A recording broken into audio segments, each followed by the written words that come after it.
अमानतुल्लाह खान आपके विधायक आ गए ये कहते हुए कि अगर आपको हटाना है अतिक्रमण तो मुझे बताइए, मैं हटाऊंगा।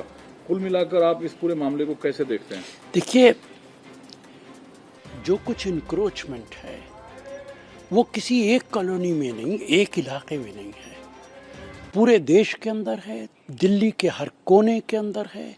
लेकिन ये सेलेक्टिव मेमोरी जो है कि एक पर्टिकुलर इलाके पे आप बुलडोज़र चलाएंगे, ये तो बिल्कुल गलत है। ये तो जनता के इंटरेस्ट के खिलाफ है। आप सिर्फ अपने वोट बैंक को खुश करने के लिए भारतीय जनता पार्टी की सरकार ये काम कर रही है। क्या कभी आपने पहले सुना था किसी सरकार ने बुलडोज़र चलाए थे? आज मध्य प्रदेश के मुख्यमंत्री बुलडोज़र मामा कहला रहे हैं, यूपी के मुख्यमंत्री बुलडोज़र बाबा कहला रहे हैं। अब दिल्ली के अंदर है तो अमित शाह भी बुलडोज़र से जुड़ जाएंगे। ये दुर्भाग्यपूर्ण है, जनता के इंटरेस्ट के खिलाफ है। और अगर कोई गैर कानूनी काम हो रहा है तो प्रॉपर नोटिस दीजिए, सबको नोटिस दीजिए। अगर दो घर इंक्रोच्ड हैं तो दोनों को नोटिस दीजिए। ये संभव नहीं है कि एक का घर गिरा दें और एक का बाकी रखें। जो बात सर आप कह रहे हैं इस पर जो साउथ एमसीडी के सेंट्रल जोन के जो चेयरमैन हैं उनका कहना है कि 15 दिन का रोड मैप बना हुआ है, कल कोई दूसरा इलाका हो सकता है, किसी खास जगह को चिन्हित कर ऐसा नहीं किया जा रहा है। क्या सिर्फ साउथ एमसीडी के अंदर इंक्रोचमेंट है? दूसरी एमसीडी क्यों खामोश बैठी है? वहां जो इंक्रोचमेंट है वो एमसीडी क्यों नहीं कार्रवाई कर रही है? इसी से पता चलता है कि आपकी सेलेक्टिव मेमोरी है, आपके सेलेक्टिव डिसीजंस हैं। वरना जहां दूसरी एमसीडी काम कर रही, बाकी दो एमसीडी, वहां पे भी बुलडोजर चलाइए और पूरे देश के अंदर चलाइए। क्या राष्ट्रपति भवन का कोई आपके पास कागजात मौजूद हैं कि वो कानून के मुताबिक बना है? लाल किले के मौजूद हैं आपके पास ताजमहल के मौजूद हैं। बुलडोजर चलाइए। क्या आप ये कह रहे हैं कि वो भी उसमें भी इंक्रोचमेंट है, अवैध निर्माण है? इंक्रोचमेंट है, लाल किले में इंक्रोचमेंट है। इन सब पे बुलडोजर चलना चाहिए। अगर यही कानून है तो कानून सबके लिए बराबर होना चाहिए। एक बात आरजेडी नेता तेजस्वी यादव ने कही है कि देश में चर्चा बुलडोजर और लाउड स्पीकर पर की जा रही है, ये मुद्दा नहीं है। एक एजेंसी की रिपोर्ट के हवाले से वो कहते हैं कि दिल्ली में लगभग 80 से 90% अवैध निर्माण है। क्या पूरी दिल्ली पर बुलडोजर चलाया जाएगा या मुख्य मुद्दे से ध्यान हटाने की? वो वही बात कह रहे हैं जो मैं कह रहा हूं कि दिल्ली के अंदर 80% इंक्रोचमेंट है, सब पे चला दीजिए बुलडोजर। और क्या देश का यही मुद्दा है कि बुलडोजर, हिजाब, लव जिहाद? क्या महंगाई कोई मुद्दा नहीं है? बेरोजगारी कोई मुद्दा नहीं है? क्या घर की गैस, कुकिंग गैस कोई मुद्दा नहीं है जिसकी कीमतें बढ़ती चली जा रही हैं? चूंकि जनता के इन मुद्दों से तवज्जो हटाना चाहती है सरकार, इसलिए इस तरीके के काम करती है। एक सवाल सर और है इस मुतालिक। गोवा के मुख्यमंत्री ने कहा है कि गोवा का जो ये समान नागरिक संहिता कानून है ये मॉडल हो सकता है दूसरे राज्य को लागू करने को लेकर। यूनिफॉर्म सिविल कोड का मुद्दा भी इसी तरीके का मुद्दा है।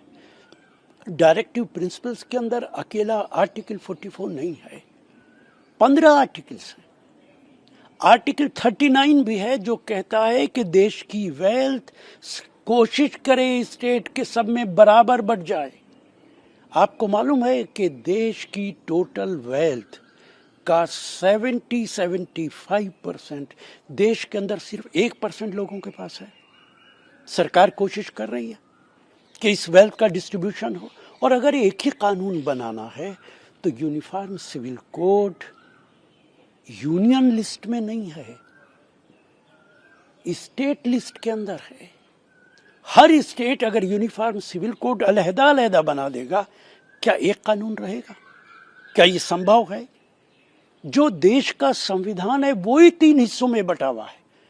कौन सा कानून पार्लियामेंट बना सकता, कौन सा असेंबली बना सकता, कौन सा दोनों बना सकते? इनको खत्म कर दीजिए। अगर असेंबली को हक हासिल है कि वो अपना कानून बनाए तो एक कानून, एक देश कहाँ बाकी रह जाता है? आप सारे असेंबलीज को ख़त्म कीजिए, गवर्नर के जरिए सरकार चलाइए, कानून बनाने का इख्तियार पार्लियामेंट को दीजिए, तभी ये संभव है कि एक देश एक कानून, ये दुर्भाग्यपूर्ण है। असल मुद्दों को हटाने के लिए इस तरीके की बातें की जा रही हैं। सर, आपके मुख्य है कि हम भगवान राम को एक गरिमापूर्ण व्यक्ति के रूप में मानते हैं और हमेशा राम राज्य के बारे में सोचते हैं, लेकिन बीते सालों में उन्हें योद्धा के तौर पर दिखाया गया और हनुमान जो भक्ति और ज्ञान और शक्ति की प्रतीक है, उनकी एक क्रोधित चित्र जो है वो दिखाया जा रहा है, जो समाज के लिए अच्छा नहीं है। देखिए, मैं कहूँगा कि मैं पहले भी कह चुका हूँ और भारतीय जनता पार्टी मेरी इन बातों को बहुत देश को मिसगाइड करती है। भारतीय जनता पार्टी के लोग सिर्फ जय श्री राम राजनीति के लिए इस्तेमाल करते हैं। मुझे बताइए तो सही कि नरेंद्र मोदी जी अयोध्या कितनी बार गए पूजा करने? मुझे बताइए तो सही कि बीजेपी के वो नेता जो पार्लियामेंट में जय श्री राम का नारा लगाते हैं, वो कितनी बार अयोध्या पूजा करने के लिए गए? राम का नाम ऐसे आदर के साथ नहीं लेते ये लोग। ऐसा लगता है जैसे बंदूक की गोली निकाली जा रही है किसी को मारने के लिए। सर, डी कंपनी से जुड़े लोगों की गई है, कई जगह छापेमारी हुई है। देखिए, कानून को अपना काम करना चाहिए और जो डी कंपनी जिसका आप जिक्र कर रहे हैं, वो जाहिर है कि देश को उनकी ज़रूरत है। उन्होंने देश के अंदर बहुत आतंक फैलाया है। अगर उनका ताल्लुक कुछ लोगों से है तो उनके खिलाफ निश्चित तौर से कार्रवाई होनी चाहिए। एक सवाल सर और, साइन डाली गई इसको रोकने को लेकर, सुप्रीम कोर्ट ने इस रिक्वेस्ट को खारिज किया और हाई कोर्ट जाने को कहा।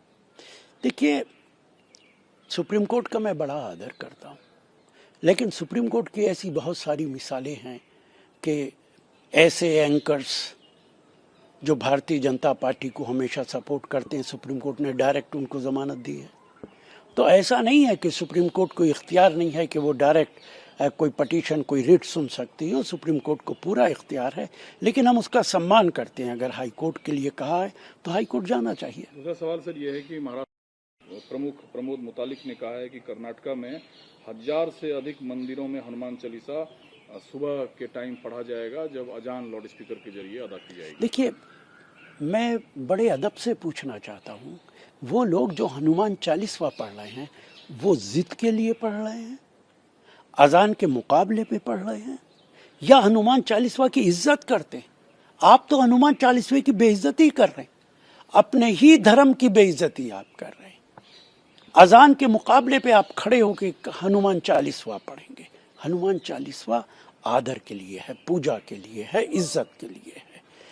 इसलिए नहीं है कि अगर कहीं गुरुद्वारे के अंदर पूजा हो रही है तो उसके सामने जाके खड़े हो जाओ, मस्जिद में अजान हो रही है तो सामने हनुमान चालीसवा पढ़ो। ये दुर्भाग्यपूर्ण है। एक सवाल सर और है, केंद्र सरकार ने सुप्रीम कोर्ट में कहा है कि जो देशद्रोह का कानून है उसके प्रावधानों पर फिर से पुनर्विचार किया जाएगा। जब तक केंद्र सरकार पुनर्विचार कर रही है, तब तक जिन देशद्रोह का मामला जिनके ऊपर चल रहा है उसे हटाया नहीं जाना चाहिए।